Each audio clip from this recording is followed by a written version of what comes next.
4/2/2022 के साकार महावाक्य।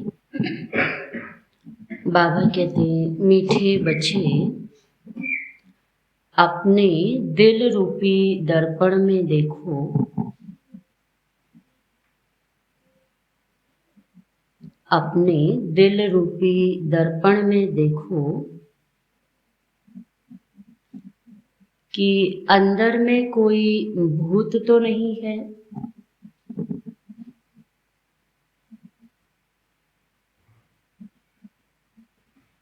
भूतों को निकालने का प्रयत्न करते रहो।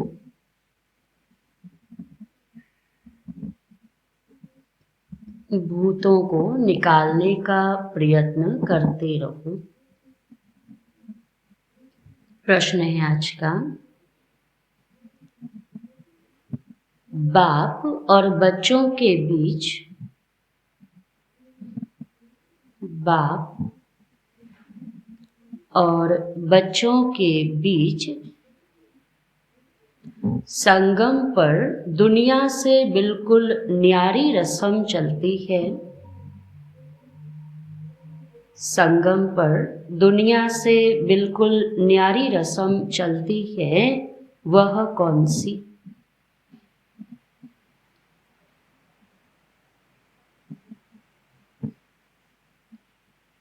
उत्तर है, दुनिया में बच्चे बाप को नमस्ते करते,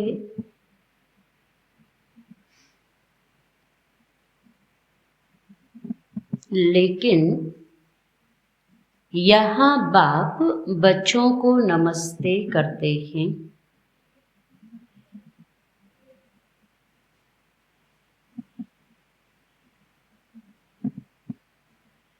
बाप खुद कहते हैं, मीठे बच्चे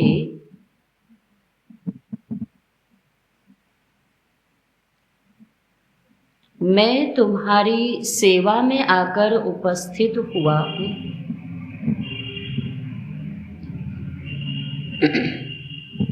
मैं तुम्हारी सेवा में आकर उपस्थित हुआ हूँ, तो तुम बच्चे मेरे से भी बड़े ठहरे।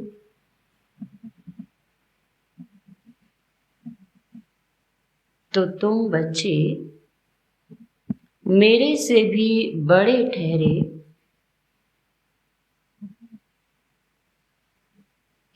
दूसरा, मैं निरअहंकारी निराकारी बाप हूँ।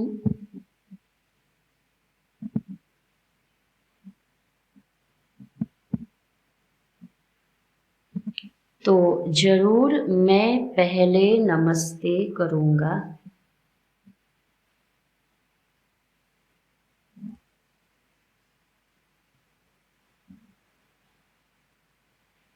यह भी संगम की न्यारी रस्म है। यह भी संगम की न्यारी रस्म है।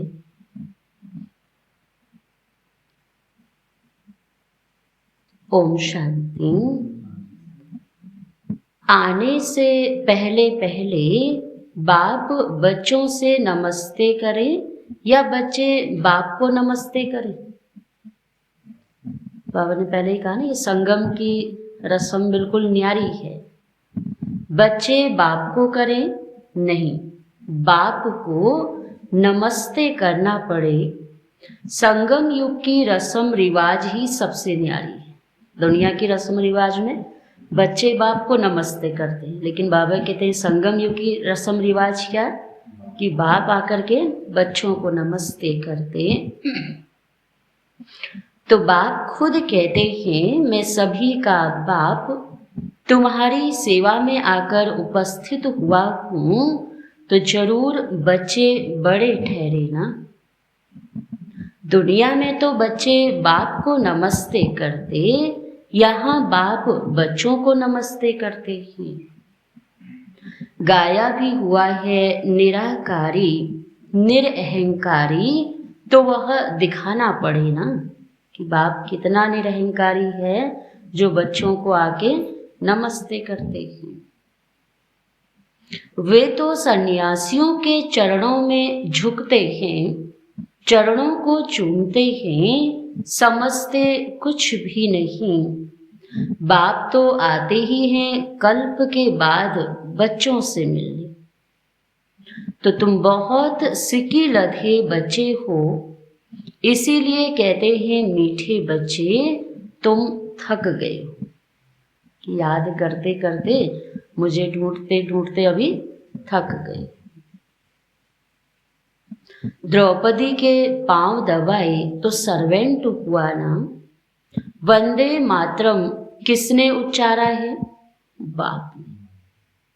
बच्चे समझते हैं बाप आया हुआ है सारी सृष्टि की बेहद की सेवा पर। सृष्टि पर कितना किचड़ा है, यह है नरक। तो बाप को आना पड़ता है नरक को स्वर्ग बनाने। बहुत दिल से आते हैं, जानते हैं मुझे बच्चों की सेवा में आना है। और इतने समय से बच्चे बिछुड़े हुए हैं, तो बाबा कहते हैं आते भी बड़े दिल से। कल्प कल्प सेवा पर उपस्थित हुए हैं, यहाँ बैठे सभी की सेवा हो जाती है। ऐसे नहीं कि सभी के पास जाना होगा, बस बाबा एक जगह आया वहीं से सबकी सेवा शुरू हो गई। सूर्य एक जगह पर निकला और वहीं से सारा विश्व रोशन हो गया। तो सारी सृष्टि का कल्याणकारी दाता तो एक है ना। उनकी भेंट में मनुष्य कोई सेवा कर न सके, उनकी है बेहद की सेवा। मनुष्य तो एक दो की सेवा करते हैं ना, लेकिन बाबा कहते हैं भगवान की जैसी सेवा तो कोई कर ही नहीं सकता। फिर गीत है आज का, जाग सजनिया जाग, नवयुग आया आज। तो कितना अच्छा गीत है। नवयुग पर भी समझाना चाहिए, युग भी भारतवासियों के लिए ही है। भारतवासियों से फिर वह सुनते हैं कि सतयुग त्रेता होकर गए हैं, क्योंकि वह तो आते ही द्वापर में।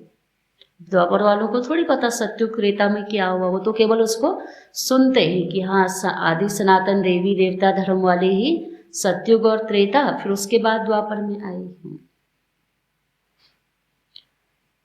तो औरों से सुनते हैं कि भारत प्राचीन खंड था, उसमें देवताएं राज्य करते थे। आदि सनातन देवी देवता धर्म था जो अभी है नहीं। गीता है देवी देवता धर्म का माई बाप, बाकी सब बाद में आते हैं।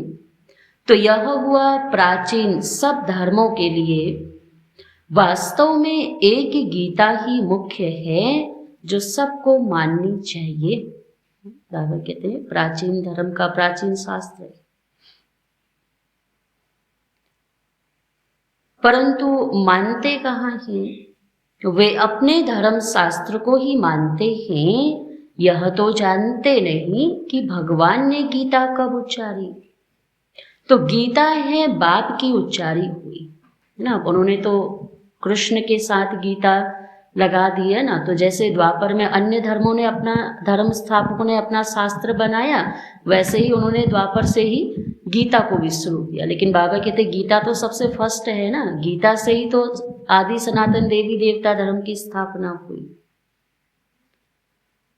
तो गीता है बाप की उच्चारी हुई। तो उसमें बाप के बदले बच्चे का नाम डाल मुश्किलात कर दी है। इसीलिए सिद्ध नहीं होता कि शिवरात्रि कब मनावें। शिव जयंती के बाद होती है कृष्ण जयंती। कभी भी श्री कृष्ण यज्ञ नहीं गाया जाता, रुद्र ज्ञान यज्ञ ही गाया जाता है। उसमें ही विनाश ज्वाला प्रज्वलित हुई, सो तो बरोबर देख रही हो कि भगवान आया और इसी समय विनाश ज्वाला भी प्रज्वलित हो रही है। आदि सनातन देवी देवता धर्म की फिर से स्थापना हो रही है। फिर यह और अनेक धर्म रहेंगे नहीं। कृष्ण भी तब आए जब और सब धर्म ना हो, है ना, एक ही आदि सनातन देवी देवता धर्म हो, नई दुनिया हो तो श्री कृष्ण आए। बाकी सब आत्माएं मुक्तिधाम में रहती हैं, भगवान से तो सबको मिलना होता है ना। सभी बाप को सलाम करेंगे, बाप फिर भी आकर बच्चों को सलाम करते हैं, बच्चे फिर बाप को करते हैं। तो इस समय बाप साकार में आया हुआ है।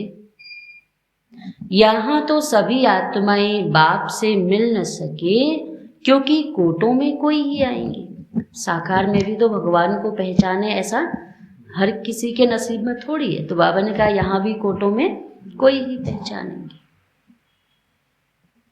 तो सभी भगत कब और कहाँ मिलेंगे? अब जिन्होंने यहाँ नहीं पहचाना, संगम पर बाबा से नहीं मिले, फिर बाबा कहते वो भगत सब कहाँ मिलेंगे? जहाँ से भगवान से बिछुड़े हैं वहाँ ही जाकर मिलेंगे। फिर परम धाम से बिछुड़े हैं तो वापस परम धाम जाकर ही मिलेंगे। संगम पर तो पहचाना ही नहीं ना कि बाबा भी आया हुआ है। तो भगवान का निवास स्थान है ही परम धाम। बाप कहते हैं सब बच्चों को दुख से लिबरेट कर परम धाम ले जाता हूँ, यह काम उनका ही है। बाप को आना ही है पतित सृष्टि को पावन बनाने। हेवनली गॉड फादर है तो जरूर स्वर्ग क्रिएट करेंगे ना। नरक की स्थापना रावण और स्वर्ग की स्थापना बाप करते हैं। तो उनका नाम है, उनका राइट नाम है शिव बिंदु। आत्मा भी बिंदु है, भ्रुकुटी के बीच इतनी ही रह सकेगी। बाबा कहते सूक्ष्म होगी तो ही तो भ्रुकुटी के बीच में आत्मा का निवास स्थान है। तो जैसी आत्मा है वैसा परमात्मा है, परंतु वंडर है जो इतनी छोटी आत्मा में 84 जन्मों का पाठ भरा हुआ है, जो इन आंखों से दिखती भी नहीं, केवल महसूस करने से ही अनुभव करते हैं कि हाँ आत्मा है। लेकिन उस आत्मा में बाबा कहते हैं पूरे 84 जन्मों का पाठ भरा हुआ है, जो कभी घिसता नहीं, फॉर एवर चलता ही रहेगा। तो यह कितनी गुह्य बातें हैं। अब मनुष्य शांति मांगते हैं क्योंकि सब शांति में ही जाने वाले हैं। कहते हैं सुख काकविष्टा के समान, इसलिए वो सन्यासी भी कहते हैं हमको मुक्ति चाहिए, जीवन मुक्ति नहीं चाहिए। मतलब सुख तो अल्पकाल का है, इससे अच्छा तो मोक्ष मिल जाए, शांति में बैठे रहेंगे। अब गीता में तो है राजयोग से राजाओं का राजा बनाना। तो जो सुख को काकविष्टा समान समझते हैं उन्हों को राजा ही कैसे मिले? बाबा जी ने कहा 21 जन्मों का सुख, और वो कहते सुख तो अल्पकाल का है। यह तो प्रवृत्ति मार्ग की बात है। गृहस्थ व्यवहार में रहते तुमको कमल फूल समान पवित्र रहना है।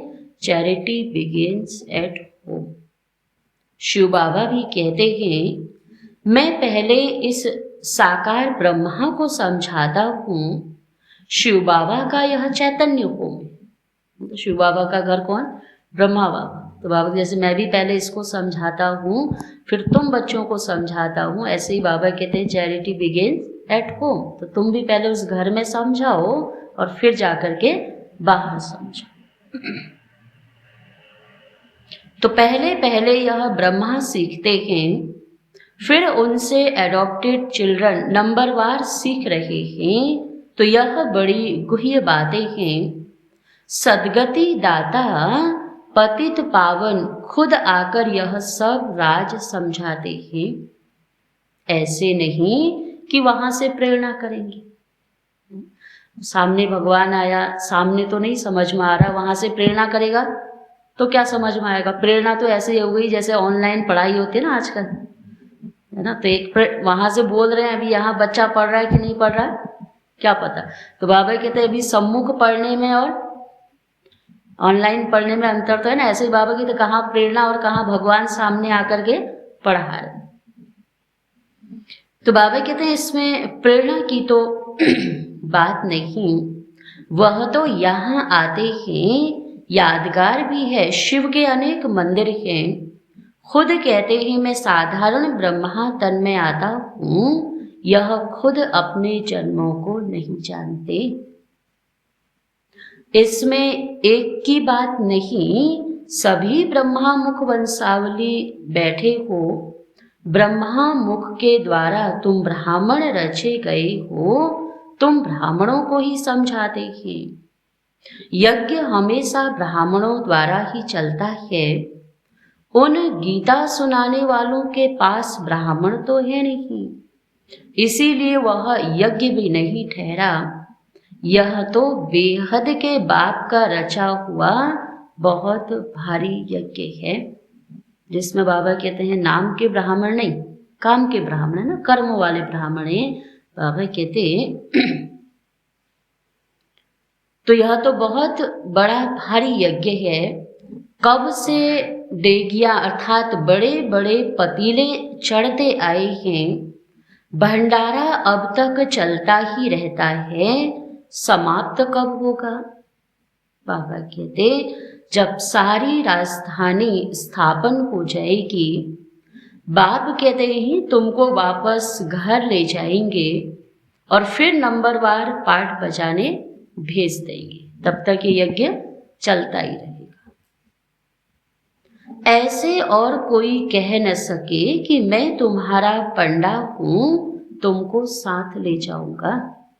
दुनिया में थोड़ी कोई गुरु साधु किसी को साथ ले जाएगा। पतित मनुष्यों को पावन बनाकर ले जाते हैं, फिर अपने अपने धर्म स्थापन करने समय पाठ बजाने आत्माएं आना शुरू करती हैं। अनेक धर्म अभी हैं, बाकी एक धर्म नहीं है। इस धर्म की आत्माएं हैं लेकिन धर्म को भूल गई। बाबा ने कहा धर्म नहीं है, धर्म की आत्माएं तो है ना, जो सनातन धर्म की आत्माएं थी सब तो है ना अभी, लेकिन अपने धर्म को भूल गए। इसलिए बाबा ने कहा वो धर्म अभी नहीं। तो गीता है सभी शास्त्रों में शिरोमणि, क्योंकि उनसे सबकी सद्गति होती है। भारतवासियों में भी ज्ञान वह लेते हैं जो आत्माएं पहले पहले परमात्मा से अलग हुई हैं।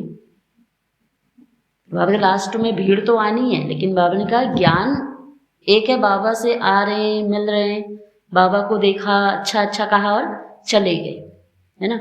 और एक हैं जो आकर के बाबा की श्रीमत पर चलते, बाबा को याद करते, बाबा जैसा कहता वैसे तन मन धन से पूरी रीति सेवा में अपना जीवन सफल करते, सब कुछ सफल करते। तो बाबा कहते हैं वो हैं जो बाबा से सबसे पहले बिछुड़े हुए, और अंत में तो बाबा बाबा तो सभी कहने आएंगे ना।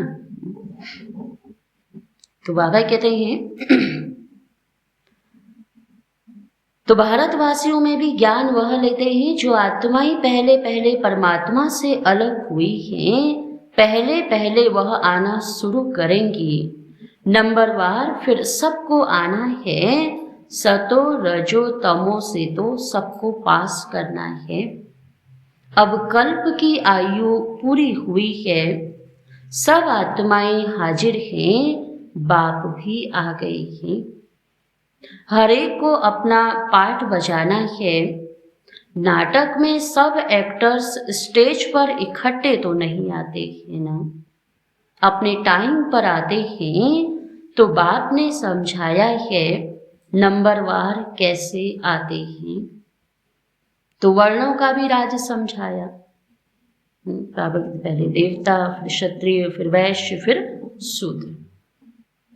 तो चोटी तो ब्राह्मणों की है, परंतु ब्राह्मणों को भी रचने वाला कौन? शूद्र तो नहीं रचेंगे ना, इसलिए उन्होंने ब्राह्मण वर्ण गुम कर दिया। तो बाबा कहते ब्राह्मणों को रचने वाला कौन? शिव। तो चोटी के ऊपर फिर है ब्राह्मणों का बाप ब्रह्मा, और ब्रह्मा का बाप फिर है शिव बाबा। अभी फिर ब्राह्मणों को वर्णों में दिखाए तो इतना दिखाना पड़े ना कि ब्राह्मणों को रचने वाला कौन, ब्रह्मा, और ब्रह्मा को रचने वाला कौन, शिव बाबा। इसलिए उन्होंने ब्राह्मण गुम कर। तो तुम हो शिववंशी ब्रह्मा मुख वंशावली, तुम ब्राह्मण सो फिर देवता बनेंगे। वर्णों का हिसाब समझाना है, बच्चों को राय भी दी जाती है, सभी एक जैसे होशियार तो नहीं है। कई नए के आगे विद्वान पंडित आकर डिबेट करेंगे तो वह समझा नहीं सकेंगे, है ना। अभी वो अपने शास्त्रों के हिसाब से डिबेट करेंगे, अभी जो नया होगा जिसने नहीं समझा होगा तो वो समझा नहीं सकेंगे। तो कहना चाहिए मैं तो नहीं हूं। 100 बात की एक बात, डिबेट क्यों करनी किसी से, ना। बाबा के तो बाबा को समझाना होगा तो बाबा समझा देगा, और नहीं समझ में आ रहा तो बोलो हम तो नहीं। कहना चाहिए मैं तो नहीं हूं, आप फलाने टाइम पर आना, फिर हमारे से बड़ी बहन आपको समझाएगी। मेरे से तो तीखे हैं, क्लास में नंबरवार तो होते हैं, इसमें देह अभिमान नहीं आना चाहिए। किसी में ज्ञान थोड़ा ज़्यादा, किसी में कम। तो बाबा की तो नहीं समझ में आ रहा, उसको उल्टा नहीं समझाना, बोलो फलाने फलाने टाइम पर आना, और तुम्हें जो है, जो हमसे बड़ा है, जिसको ज्ञान और ज़्यादा पक्का है, वो आकर के तुम्हें समझा देंगे। तो बाबा कहते हैं तो कहना आप फलाने टाइम पर आना, फिर हमारे से बड़ी बहन आपको समझाएगी। मेरे से तो तीखे हैं, क्लास में नंबरवार तो होते हैं, इसमें देह अभिमान नहीं आना चाहिए, नहीं तो आबरू चली जाती है, कहेंगे बीके तो पूरा समझा नहीं सकती। अब कहने में तो वो भी ब्रह्मा कुमारी है ना, पूरा ब्रह्मा कुमारियाँ ऐसा तो कहती हैं, लेकिन इनको तो पता ही नहीं। देह अभिमान को छोड़ रेफर करना चाहिए बड़ों की तरफ। बाबा भी कहते हैं ना, हम ऊपर से पूछेंगे, महारथी घोड़े सवार प्यादे तो होते हैं ना। तो मरीज ही तो है ना, जैसे डॉक्टर भी क्या करता है, उसको नहीं समझ में आता, वो कहता है फलानी जगह ले जाओ, दूसरे हॉस्पिटल में रेफर कर देता है। तो उसको पता है ना, मैं इस चीज़ का अनुभवी नहीं हूँ, तो हो सकता है दूसरा डॉक्टर इस चीज़ का अनुभवी हो। तो बाबा तो ऐसे ही, जब यहाँ कोई आत्मा का बीमार आए, डिबेट करे, तो अगर नहीं समझ में आता तो उसको आगे रेफर कर दो। तो बाबा कहते हैं किन्हों की शेर पर सवारी भी है, तो शेर सबसे तीखा होता है, जंगल में अकेला रहता है, और हाथी हमेशा झुंड में रहता है, अकेला हो तो कोई मार भी दे। शक्तियों की भी शेर पर सवारी दिखाते हैं, तो बच्चों को समझाया है, गीता का भगवान कृष्ण कहना रॉन्ग है। तो कृष्ण के शास्त्र को सभी धर्म वाले तो नहीं मानेंगे। प्राचीन देवी देवता धर्म किसने स्थापन किया, वह सिद्ध कर बताना है। उनको गॉड गॉडेज भी कहते हैं, ईश्वर तो अलग है। भगवान भगवती जैसा भगवान ने बनाया, लेकिन भगवान और देवताओं में अंतर है। लक्ष्मी नारायण को भगवान भगवती कहते हैं, वह पालना के निमित्त हैं। अगर लक्ष्मी नारायण को भगवान भगवती कहते तो विष्णु को पहले भगवान कहना पड़े, तो कंबाइंड रूप फिर क्या हो गया, विष्णु। तुम जानते हो भगवान बिना गीता कोई बोल न सके, भगवान के मुख की गाई गीता है, श्री श्री रुद्र की गीता है, इनको कोई अपना मुख बना न सके। भगवान की सुनाई हुई गीता, बाबा की तो उसको तो कोई कॉपी कर नहीं सकता। गीता सिवाय शिव बाबा के और किसी के मुख से आ ही नहीं सकती। तो गीता माता है और उनका रचयिता शिव बाबा। भगवान ने संगम पर गीता सुनाई, अब ये द्वापर में जाकर के इसको तोड़ मरोड़ के सुना भी देते हैं, तो भगवान ने तो पहले ही सुना दी ना, वो तो जाकर के द्वापर में शास्त्र बनाएंगे, भगवान ने तो संगम पर आकर के सुनाई। तो बाबा कहते हैं अब बैठ ओरली समझाते हैं कि वह ज्ञान का सागर है ना, तो रचयिता ही रचना की नॉलेज देंगे, इसीलिए ऋषि मुनि भी कहते बेअंत है, ईश्वर की गत मत ईश्वर जाने। अब ईश्वर की मत सो है श्रीमत, जिससे सद्गति मिल जाती है, सो तो ठीक है ना, श्रीमत पर चलना तो ठीक है ना, क्योंकि उससे सद्गति मिलती है। तो गति के साथ सद्गति दोनों कहना पड़े, क्योंकि भारत में जब स्वर्ग होता है तब और धर्म वाले गति में होते हैं, भारतवासी सद्गति अर्थात जीवन मुक्ति में हैं। तो यह सब राज बाबा समझाते हैं जो धारण करना है। भक्ति मार्ग वाले कहते हैं वेद शास्त्र आदि सबसे ईश्वर का रास्ता मिलता है, परंतु ऐसे तो है नहीं। कल भी बाबा ने कहा ना कि अगर ऐसा होता तो कोई तो आकर के भगवान से मिलता ना। अगर इतने टाइम से भक्ति करी, शास्त्र पढ़े, तो अभी तो झट से वो ज्ञान समझ जाते हैं ना कि भगवान आया है, चलो भगवान से मिले। लेकिन भगवान आया, महावाक्य भी उच्चारे, फिर भी डिबेट करते कि नहीं ऐसा तो इसका मना शास्त्रों से तो भगवान मिला ही नहीं, और भी भगवान से दूर हो गए, क्योंकि भगवान ने जो बातें कही वो तो उन्होंने मानी ही नहीं, तो वो तो शास्त्रों में ही हिरे रहे हैं ना, भगवान तक तो पहुंचे ही नहीं। तो बाबा कहते परंतु ऐसे है नहीं, बाबा कहते यह कोई शिमला की पहाड़ी थोड़ी है जो यहाँ से भी जाओ तो पहुंच जाएंगे। यहाँ तो साजन को सजनियों के पास आना पड़े, सजनियों का श्रृंगार कराना पड़े, स्वर्ग का मालिक बनाने के लिए। सब महाराजा महारानी बनना चाहते हैं, परंतु बाबा कहते हैं अपना मुख तो पहले देखो।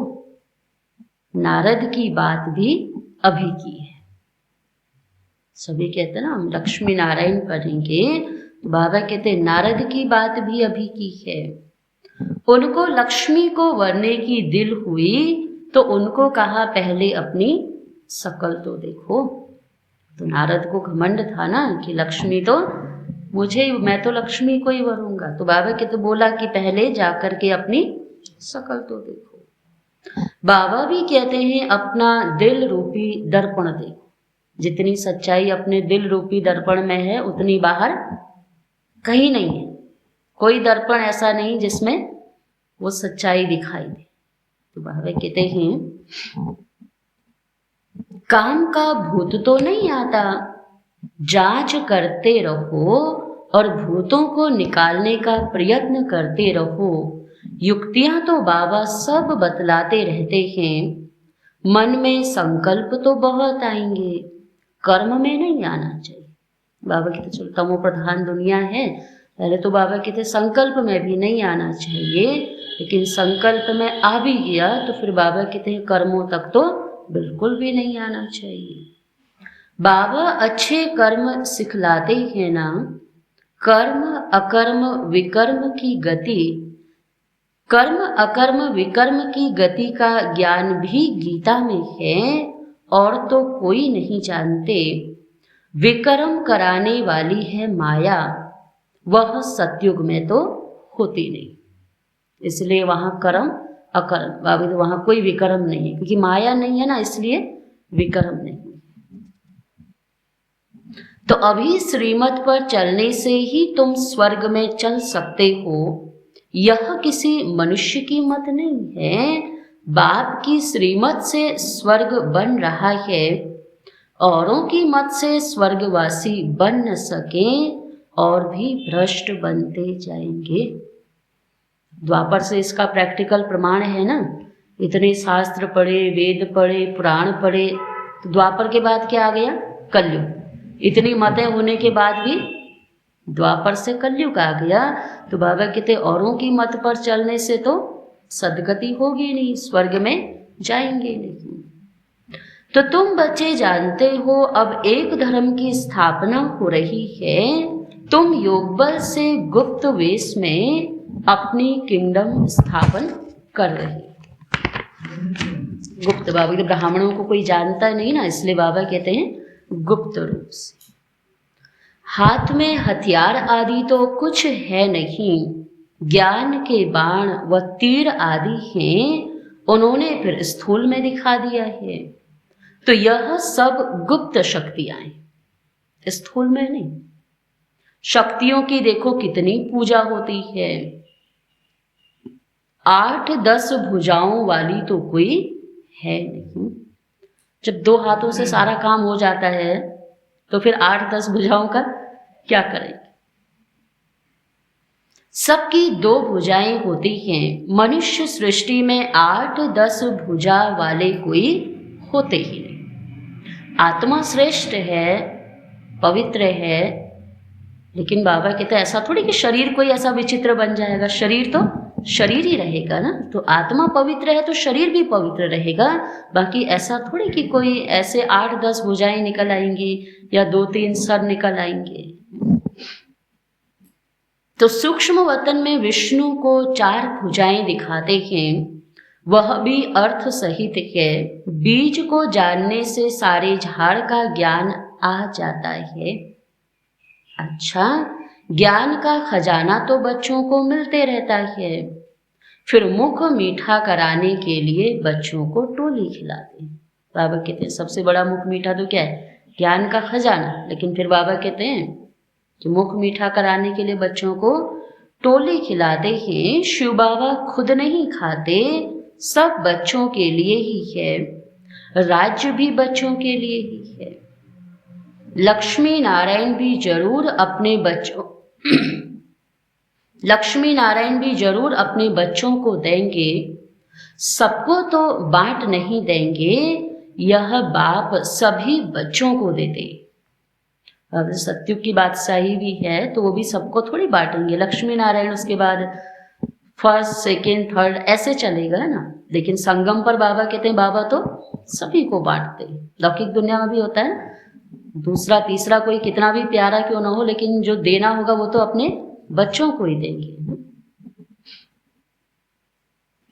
तो यहाँ बाप सभी बच्चों को देते हैं। वहां प्रजा भी कहेगी हम स्वर्ग के मालिक हैं।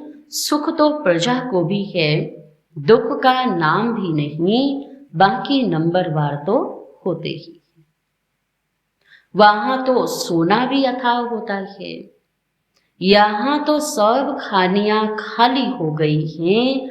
गायन भी है, किसी की दबी रहेगी धूल में, किसी की राजा खाए, किसी की आग जलाए, किसी की चोर लूट ले जाए। सफली होगी उसी की जो नाम धनी के लगाए। नहीं तो बाबा कहते सब खत्म हो जाएगा ना। सफल तो उसी का माना जाएगा। अब ऐसा थोड़ी कि रखा हुआ था और वो जगह ब्लास्ट हो गई या वो जगह ध्वस्त हो गई बिल्डिंग तो सब खजाना तो दब गया, तो उसको सफल थोड़ी कहेंगे। सफल तो जब समय पर धनी के नाम लगाया होगा वो सफल माना जाएगा। अच्छा, मीठे मीठे सिक्के लधे बच्चों प्रति माता पिता बाप दादा का याद प्यार और नमस्ते। और माताओं को वंदे मातरम, बच्चों को याद प्यार और सबको गुड मॉर्निंग। अभी रात पूरी होती है, गुड मॉर्निंग आ रहा है, नया युग आ रहा है ब्रह्मा कुमार और ब्रह्मा कुमारियों के लिए। खास बाबा इसको अंडरलाइन करा कि नया युग आ रहा है किसके लिए, ब्रह्मा कुमार और ब्रह्मा कुमारियों के लिए ना, जो ब्राह्मण बने हैं। हम रूहानी बच्चों की रूहानी बाप दादा को नमस्ते नमस्ते नमस्ते। अच्छा, ओम शांति। धारणा के लिए मुख्य सार है। पहला पॉइंट, देह अभिमान को छोड़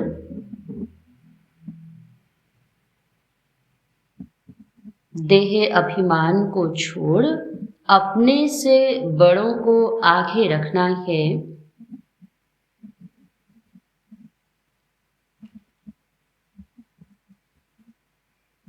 कोई डिबेट करता है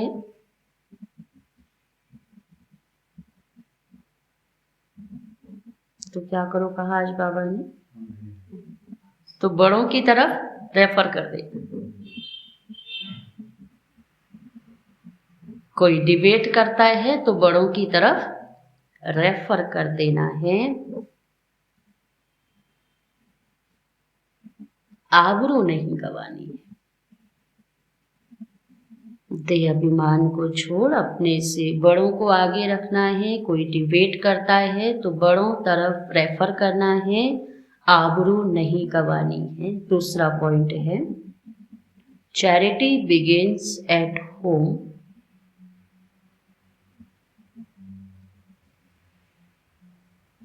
पहले परिवार का कल्याण करना है।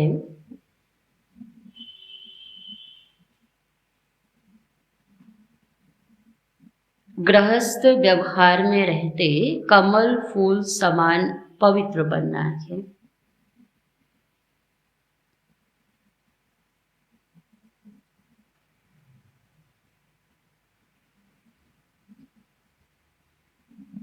वरदान है आज का, देह अहंकार व अभिमान के सूक्ष्म अंश का भी त्याग करने वाले। देह अहंकार व अभिमान के सूक्ष्म अंश का भी त्याग करने वाले आकारी सो निराकारी भव। आकारी सो निराकारी भव।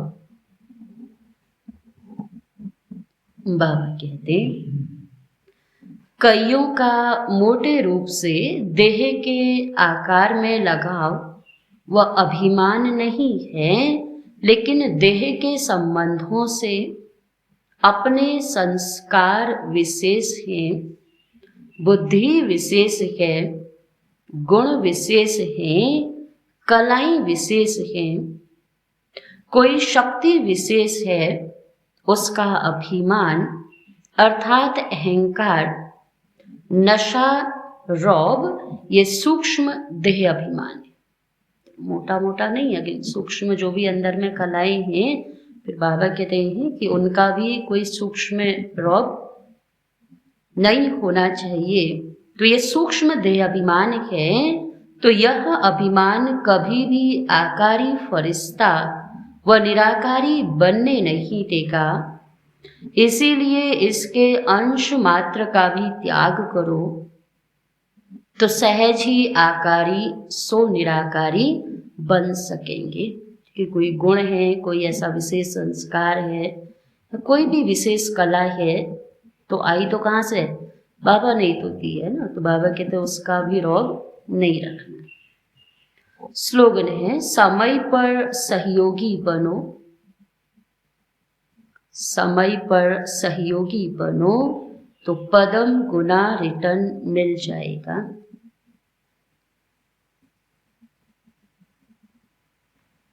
समय पर सहयोगी बनो तो पदम गुना रिटर्न मिल जाएगा। समय पर किए गए सहयोग की वैल्यू है ना, इसलिए बाबा ने कहा उसका रिटर्न कितना, पदम गुना है।